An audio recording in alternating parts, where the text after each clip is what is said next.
gima Duncan owacho cha be adieri. Watemo mondo mi ageta marwa king'iyo financial year manyien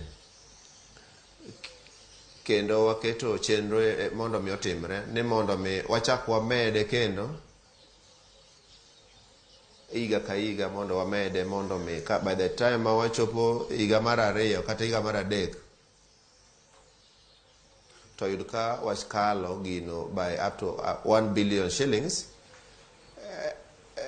e chokro ma wachoko e county kaendi. Erokamano ahinya. Kapok okoyo matin, ng'ato nyalo penjo ni bende gin realistic nikech ageta ma kamagi kata Duncan kaka jalony weche mag osuru bende na wacho ni bende gin realistic e kinde ma bende kramna county samoro nitiere gi ageta margi. Ang'eni bende nitiere rode ma bende fuoge manego bed ni idino e kinde ma bende osuru ma kamagi ichoko. Maru ni neno ka ubro choke kind thuolo maromo nyaka hik omenda no rum.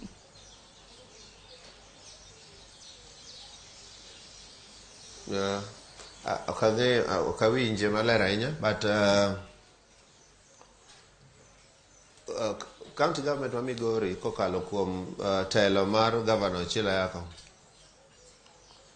timo weche ariyo. Mokwongo en yaro kuonde minyalo yud godo chokro, or rather gi ngere waluongo ni expanding the revenue base.